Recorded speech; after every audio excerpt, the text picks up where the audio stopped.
Assalamualaikum warahmatullahi wabarakatuh. Sebelumnya perkenalkan kami dari kelompok C yang beranggotakan satu Nuril Janah Zain dengan NIM 081811333004, 2 Koirul Anam dengan NIM 081811333038, 3 Raffi Ihsan Wicaksono dengan NIM 081811333086. Pada kesempatan kali ini, kami ingin mempresentasikan tugas instrumentasi medis dengan judul Electromagnetic Blood Flow Meter.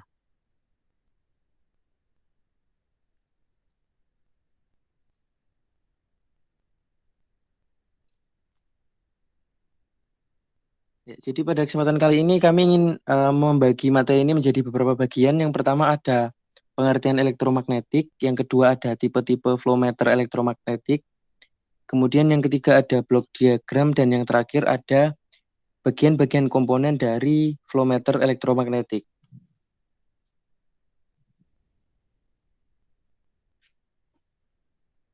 Untuk bagian yang pertama ada pengertian elektromagnetik.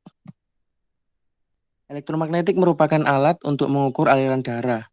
Ada beberapa jenis blood flow meter, tetapi yang paling banyak digunakan di sini adalah dari jenis elektromagnetik.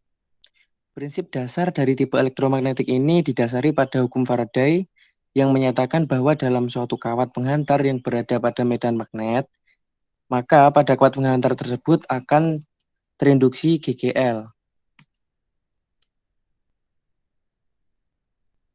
Dalam prakteknya, bahan transducer elektromagnetik terbuat dari bahan non-magnetik untuk memastikan agar fluks magnetik tidak melewati aliran dan jatuh ke dasar alat. Bahan transducer terbuat dari material yang dapat menjaga dari short circuit dari induksi EMF, misalnya dari bahan stainless steel atau platinum. Penggunaan transducer disesuaikan dengan ukuran dari pembuluh darah. Ada beberapa hal yang perlu diperhatikan dalam konstruksi transducer, yaitu 1. Inti magnet, 2. Isolasi berkualitas tinggi, 3. Platinization dari elektroda untuk meminimalkan impedansi elektrod, 4. Ketelitian dari elektrostatis yang dihasilkan oleh kumparan magnet dari rangkaian elektroda, dan 5. Konstruksi dari kepala elektroda harus simetris dengan kumparan magnet. Oke, selanjutnya yaitu ada tipe-tipe flow meter elektromagnetik. Yang pertama yaitu flow meter elektromagnetik dengan gelombang sinus, dan yang kedua flow meter elektromagnetik dengan gelombang pulsa.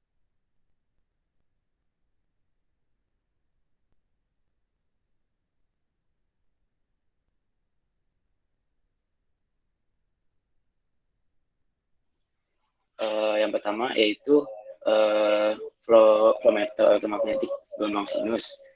Nah, flow meter gelombang sinus ini memerlukan rangkaian elektronik yang rumit untuk memindahkan tegangan induksi transformator dari aliran tegangan induksi.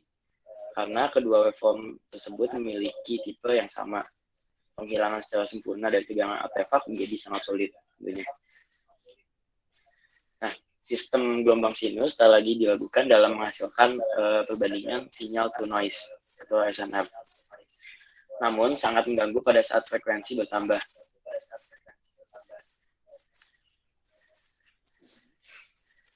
Magnet torque dibangkitkan oleh gelombang sinus. Akibatnya tegangan yang diindikasikan juga akan sinusoidal. Pada tipe ini, pembuluh darah dan mineral fluida yang terdapat di dalamnya bertindak sebagai kumparan sekunder transformator pada saat magnet torque dibangkitkan. Akibatnya, tegangan artefak induksi yang secara umum mengacu pada tegangan transformator.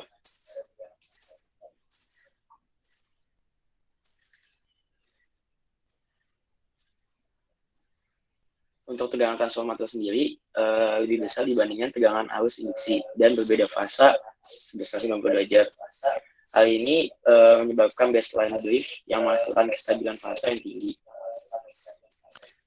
Pada versi terdahulu dari flow meter gelombang sinus, tegangan yang tidak digunakan ini dihilangkan dengan memasukkan ke dalam sinyal tegangan dengan kekuatan daya yang sama tetapi beda fasenya. Sehingga sinyal artefak digagalkan dan hanya aliran tegangan induksi yang muncul. Nah, selain itu metode lain untuk mengenal tegangan induksi transformator dalam voltmeter gelombang sinus yaitu dengan menggunakan gate amplifier.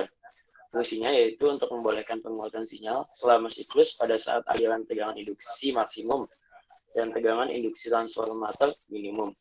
Dengan metode ini, tegangan artefak tentunya dapat dihindari dari penguatan. Instrumen ini dikenal sebagai gate sine wave voltmeter.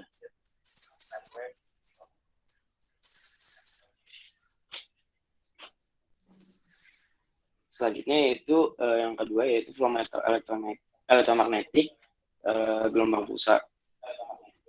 Nah, berbeda dengan voltmeter gelombang sinus dalam hal pembangkitan tegangan yang diberikan pada magnet yaitu gelombang pusat, sehingga tegangan induksi juga merupakan gelombang pusat. Voltmeter gelombang pusat memiliki stabilan fase yang kurang dibandingkan dengan tipe gelombang sinus yang dapat menekan relatif lebih mudah tegangan kuadratur. Selain itu, lebih mudah mengandalkan ukuran magnitud dan gelombang arus pembangkitan dalam sistem gelombang pusat. Dalam voltmeter gelombang pusat, blanking diperlukan hanya pada saat arus magnet membalik dan penguat bekerja pada saat repulsion gelombang pusat. Gelombang pusat bisa dikatakan yaitu amplitude yang dimodulasikan oleh variasi aliran darah dan memerlukan demodulasi sebelum diberikan pada pencatat.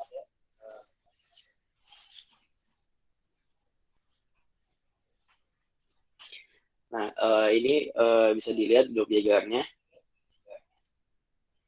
yaitu terdapat vessel, magnet, kemudian ada lumen earth, kemudian di sini juga ada power amplifier dan preamplifier filter, kemudian juga ada detektor, kemudian ada filter dan output. Nah, untuk komponen-komponennya nanti akan dijelaskan pada slide yang berikutnya.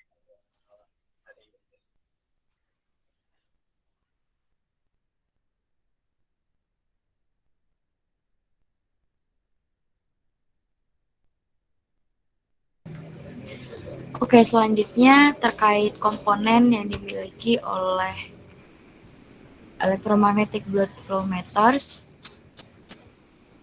Next.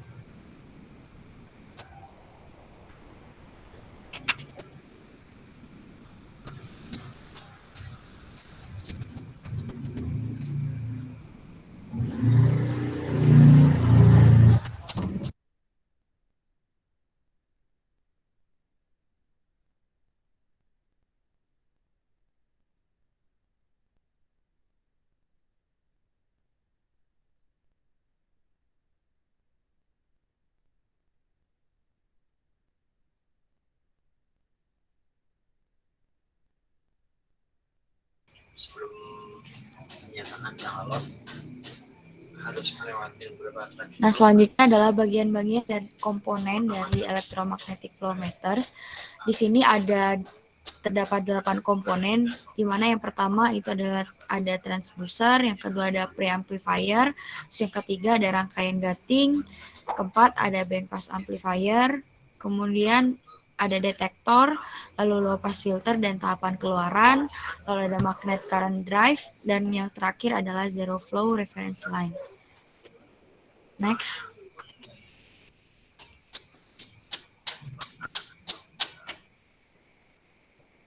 Nah, yang pertama transducer. Nah, aliran transducer ini terdiri dari elektromagnetik yang memberikan medan magnet yang tegak lurus dengan aliran darah dan terletak antara medan dan elektroda pick up yang sumbunya tegak lurus pada kedua sumbu medan dan aliran. Nah, elektrodanya ini mungkin berhubungan dengan mengalirnya darah atau permukaan luar pembuluh darah di mana darah tersebut mengalir. Nah, bentuk ini disebut cannulating flow meter dan kemudian disebut co-flow meter.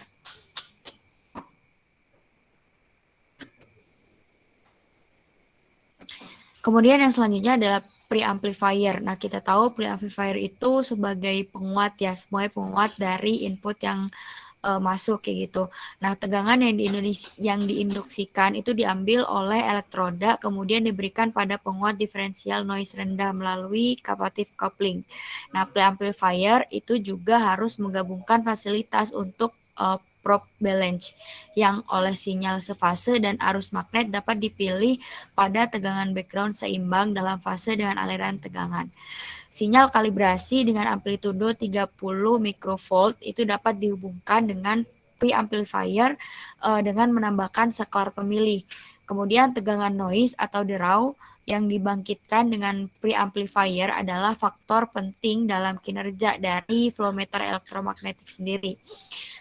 Untuk tegangan derau ini terlihat sebagai pergerakan acak dari baseline aliran darah yang dicatat.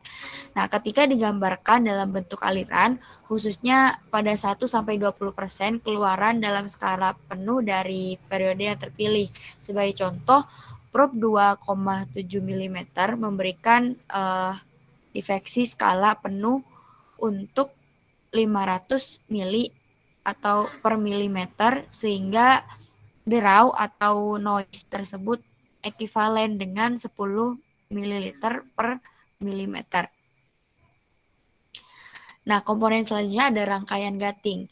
Nah, di mana penguat gating ini membantu menghilangkan tegangan bayangan atau tegangan semu yang muncul ketika arus magnet dibalik. Bagian flow meter untuk memperlihatkan kestabilan baseline yang cukup ini penting bahwa sinyal semu yang dihasilkan selama pembalikan arus magnet tersebut dan sefasa dengan aliran tegangan diabaikan. Aksi gating ini dikendalikan oleh rangkaian yang memberikan arus eksitasi pada elektromagnet. Nah, kemudian untuk komponen selanjutnya ada bandpass amplifier. Seperti halnya gating amplifier yang merupakan bandpass amplifier RC aktif yang dengan selektif melewatkan amplitudo gelombang pulsa. Respon puncaknya adalah 400 Hz, titik 3 desibel pada 300 Hz dan 5000 Hz.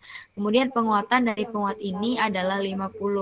Bentuk dari gelombang setelah penguatan ini adalah sinusoida yang terdistorsi. Kemudian ada detektor. Nah, detektor fasa sensitif ini digunakan untuk memperbaiki sinyal analog dari rata-rata aliran yang sedang diukur. Tipe dari demodulator ini tidak hanya menawarkan signal to noise rasio maksimum, tetapi juga membantu penolakan tegangan interferensi pada frekuensi di bawah frekuensi carrier. Kemudian selanjutnya ada low pass filter dan tahapan keluaran. Nah, sinyal yang dimodulasikan ini diberikan pada low pass filter RC aktif yang memberikan respon frekuensi yang tidak sama dan pergeseran fasa linear dari 0 sampai 30 Hz. Nah, hal ini diikuti oleh rangkaian integrator yang memberikan keluaran yang sesuai dengan aliran rata-rata.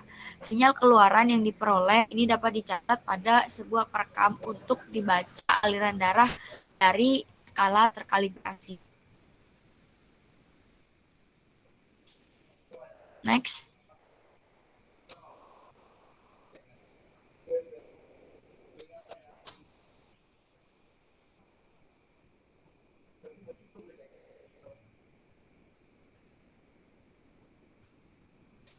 Nah, selanjutnya ada magnet current drive. Nah, arus eksitasi yang diberikan pada elektromagnet ini adalah 1 ampere puncak arus gelombang pulsa. Nah, hal tersebut diberikan oleh sumber dengan impedansi tinggi untuk memastikan bahwa arus yang diberikan ini konstan untuk berbagai macam hambatan lilitan magnet hingga lebih dari 5 ohm. Masukkan gelombang pulsa pada tahapan power amplifier yang memberikan arus elektromagnetik ini diberikan dari multivibrator bebas yang bekerja pada frekuensi 400 Hz. Kemudian selanjutnya ada zero flow reference line. Nah, jadi sebelum pengukuran aliran darah oleh flow meter elektromagnet ini dilakukan penting untuk menyediakan secara tepat sinyal yang sesuai untuk zero flow. pembangkitan magnet ini harus menghasilkan zero reference line. Nah, hal yang disayangkan di sini, line ini tidak selalu bertepatan dengan zero flow line secara visual atau psikologi ya. Nah, hal ini memberikan efek pada elektroda vessel interface. Metode alternatif ini dapat memacetkan pembuluh darah yang diukur. Namun ada beberapa pertimbangan serius dari penggunaannya, mulai dari kelayakan untuk menghambat darah agar memperoleh acuan zero flow, memperhatikan kemungkinan yang dapat menghasilkan spams dan perubahan aliran darah, kemudian mungkin untuk memperoleh zero flow reference yang handal dalam hal flow probe yang diimplementasi secara kronik.